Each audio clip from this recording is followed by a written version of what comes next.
What I wanted to talk about this evening on the Real Me podcast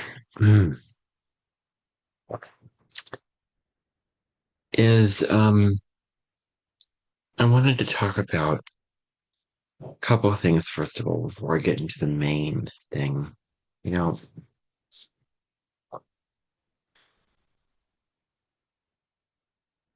let's talk about first of all the function of a shop. Okay. A shop is meant to have products and it's meant for those products to be sold. It's meant for others to buy those products. And if others don't buy the products, then you're just not going to have a shop. You're not going to get enough money to be able to survive and get through. And there is this lonely feeling of not having enough customers in your shop. You put your products out so that they can be bought. And when business is slow, don't you get annoyed at that business? Don't you get, frustrated at that business that it's not running properly? All these products, let's say you create them and they were like handcrafted jewels or whatever, or jewelry or clothes or whatever that you've created, and you sell them and nobody's buying them. Barely anybody's coming in and buying anything. So then you just wait around and nothing improves for several days or something like that. And then you're like, I want to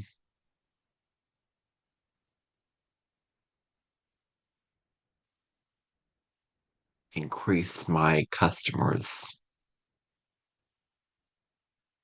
Maybe I'll go on and promote my um, products so that more people get to see them and get to know, spread the word about them so that you get more business.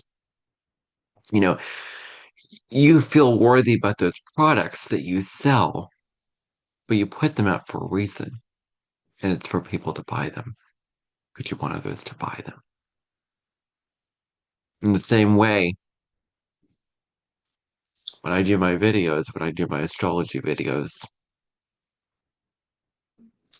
on my other podcast, The Cosmic Sky, I take it so seriously. You have to understand my mindset with these videos. I literally sit and I squeeze out everything I possibly can about this thing, about what I can think about this place. I mean, I just put my whole, like, I stay the course. My Mercury in Taurus is super fixed. I pull out everything that I can possibly pull out of myself with those videos. And I put my time and my energy and my blood, sweat, and tears into delivering you, and I enjoy doing it, but delivering you good quality astrology content from somebody who is not an astrologer, but who is a YouTube astrologer. And my definition for that is somebody who makes videos on astrology on YouTube, basically. Whether they are an astrologer or not, I very well could become an astrologer. Of course, that when that comes, I'll be probably talking about it here in this podcast, about when I become an astrologer and all these things like that. Um,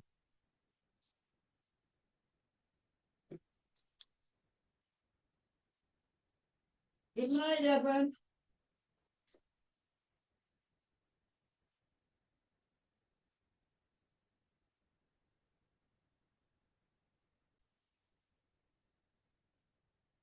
what I wanted to say is,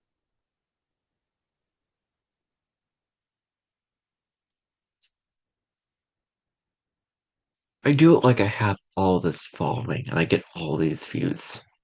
I mean, my songs, these these videos on the Real Me podcast, my music, and my astrology. I mean, my astrology alone is deep and rich with insight information.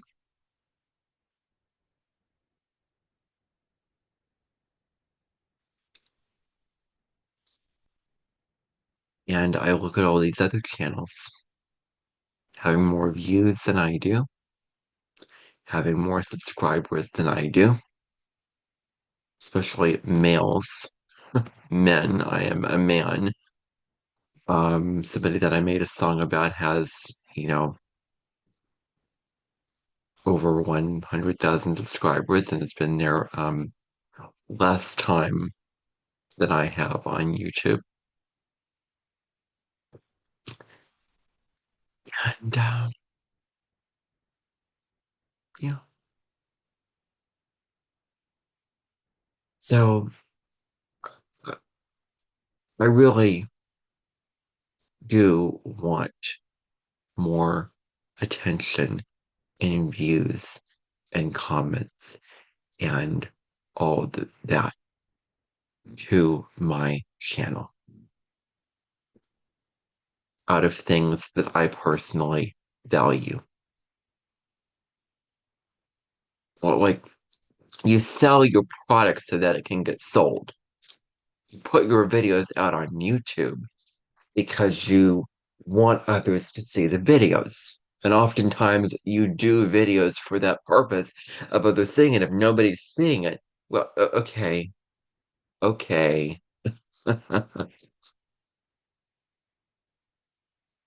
Yes, when you start out, it's slow and you have to work up to build your following. And of course, when you put your first video out, it's not going to get very many views, but over you have to be patient and all that. Well, y- you know, that's all fine and good. But I've been on here for 2 years already. I've been on my YouTube for 5 years, making videos for 5 years. So, and the videos that I made in the past are getting way more views than these videos that I put out now.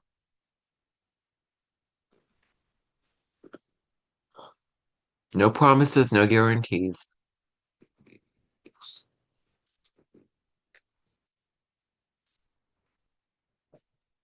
I'm not going to say that I'm going to do anything here, but I'm just going to pose this idea out. A part of me wants to click that button in the YouTube studio, promote,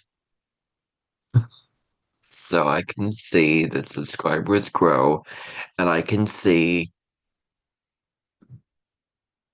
more subscribers to my channel, enough to where I can't see the subscribers anymore, enough to where if somebody does unsubscribe or does subscribe, it won't matter anymore because I can't see it.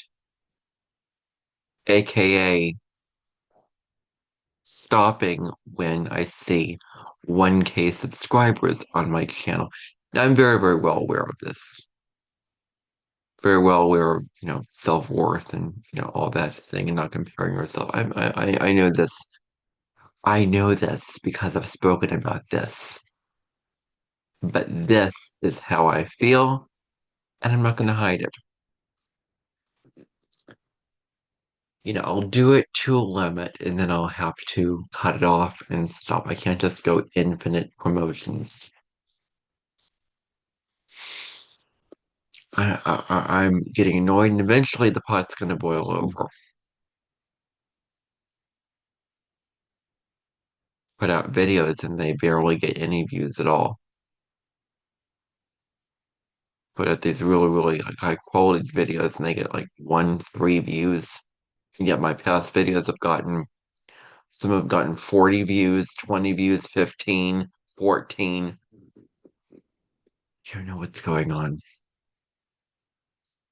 But it is starting to bother me as somebody who treats it like a job practically and does this so seriously. I don't make any money off of it, but I take it so seriously. And yet,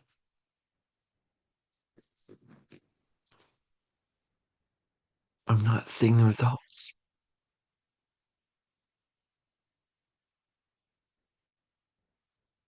You put out a product and then you get money back for that product. What you get back is views and attention. Because that's the whole point. That's social media for you.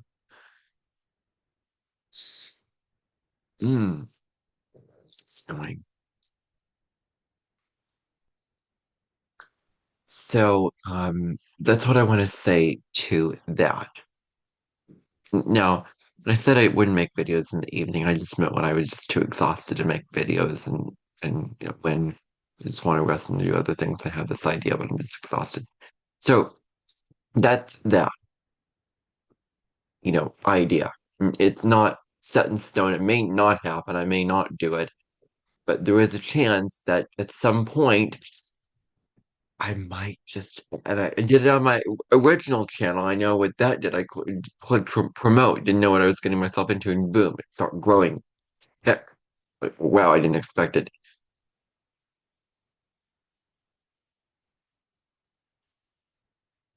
And I am very, very close to doing this because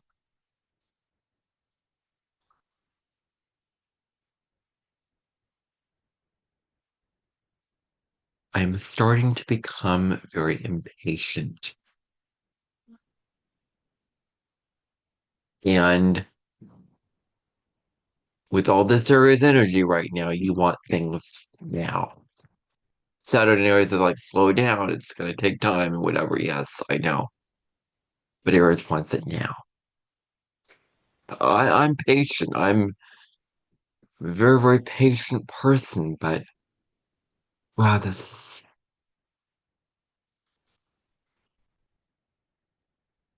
I'm very, very worthy for, about the things that I put out.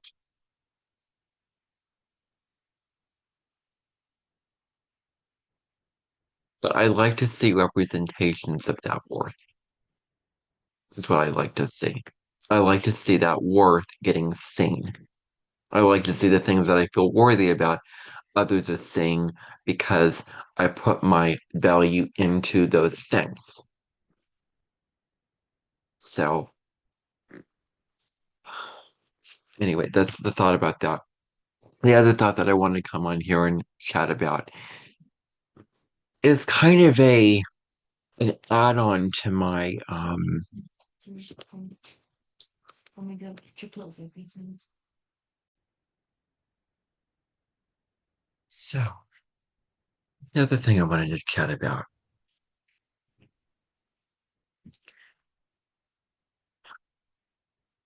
is I mean I will make as many videos as I will make.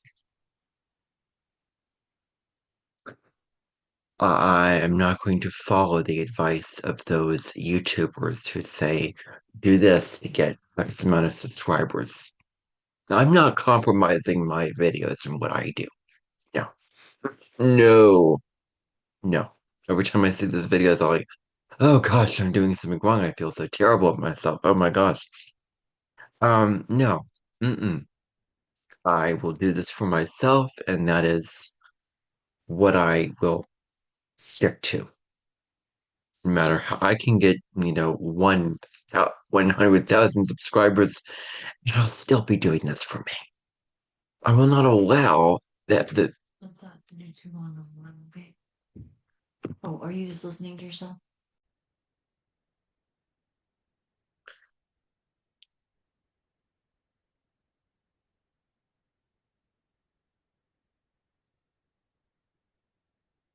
Hmm.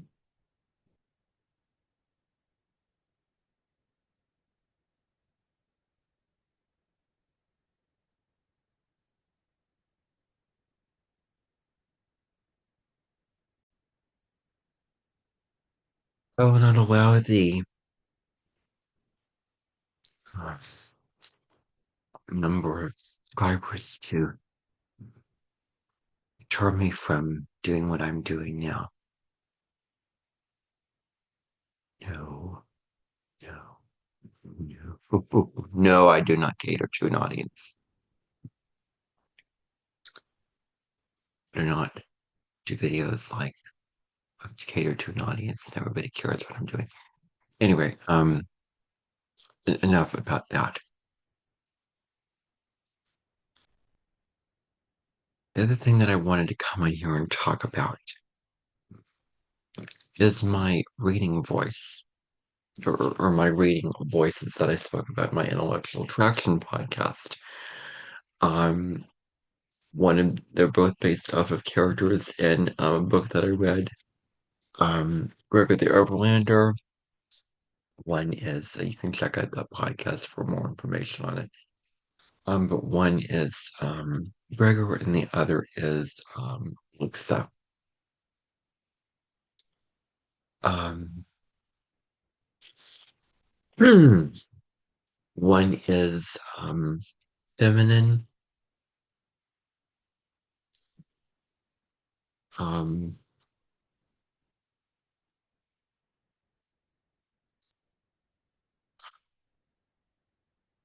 so okay, so Gregor is the masculine voice that I get when I read, and I hear it when I read very, very easily, and it often shows up in informational texts, historical texts, philosophical texts, information on technology, um, things that are written by males, especially that voice shows up. Then there is Luxa, which is the female voice, and that shows up in um, novels where there's female characters. That shows up in when I'm reading about spirituality, when I'm reading astrology, when I'm reading certain comments that I get on my channel. The difference about these two voices, not only are they one male and one female, the Gregor voice can be lack compassion in some cases, because it shows up with the comments that are negative, bad, mean, critical, judgmental comments. It shows up when the writing is very, very harsh, when it's very, very realistic and truthful. It's like you're breaking the hard truth and you're giving hard truth to what you're talking about. Um, the Gregor voice is very, very good, but it can give. I find that when I'm reading it, while it's very, very attractive, it does not have a lot of sugarcoating on what I am interpreting it in my mind. When I'm reading,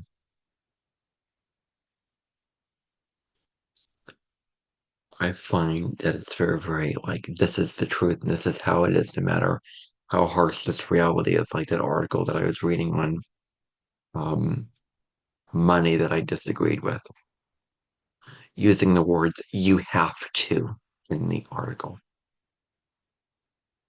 You have to,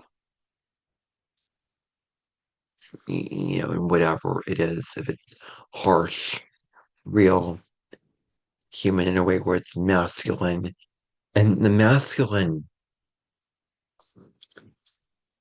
archetype can be very um, it can be very, very manly. And sometimes the masculine archetype is tough and mean and direct and whatever, and it lacks compassion. So I find this voice in my head. I read this with critical comments. I hear this with critical comments, negative comments that I get. I hear this voice with that. I hear it in writing where the writing is like forcing you to do something, telling you you have to do this, you have to do that. This is the harsh reality, harsh reality of how it is. That's when that voice shows up. Like it's good. At times though, I hear it and it's like, oh wow, this is so not compassionate. On the other hand, Luxa is compassionate. Like I can tell the difference. Like the Luxa shows up when I read things written by females about astrology. It shows up when I read fiction characters where the people that are talking in the writing are not mean, judgmental, hard, harsh. They are compassionate. They are kind. They are decent. They are curious. They're accepting of you for who you are. I find this with a lot of the good comments that I get, a lot of the kind comments. Like I heard it like one comment in my very, very popular Jupiter Direct in Cancer video where um this pegged it right to the nose, the person said. Like it's so accurate.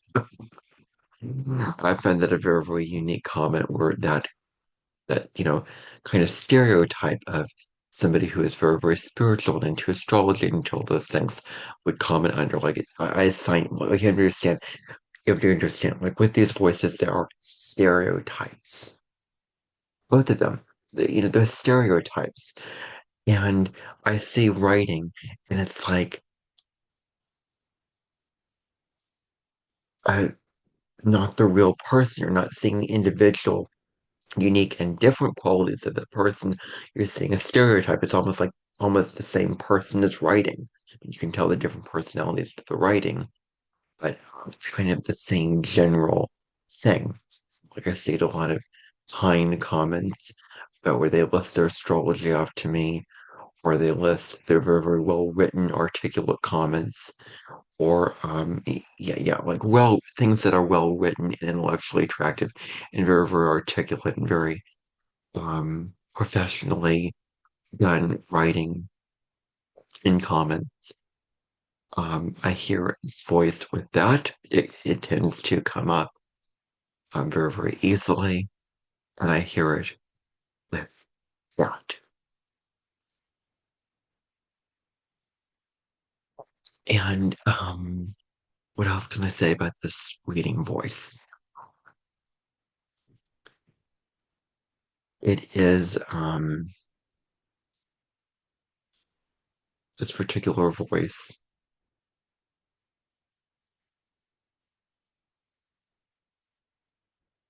gives it with kindness, is gentler, is softer. So maybe that's why I preferred this reading voice to the other one all along. I don't know.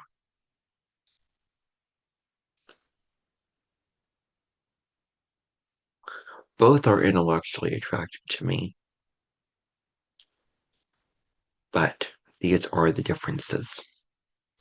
And if you would comment under this video, I will be hearing perhaps one of those voices, depending upon what kind of comment that you write. And it may blend into one voice. It often blends into one. Like if you write a nice comment, you're probably going to hear the Luxa voice. If I hear see, very, very negative comment, I might hear the a comment that disagrees with me or is against me. I might hear the Gregor voice. If a comment is for me and with me, then I might hear the Luxa voice. And it can overlap, it can switch around, it can do all this. It's not clear in black and white because it often blends together. So, anyway, that's all that I have to say on this episode of the Will Me podcast. And bye for now, everybody.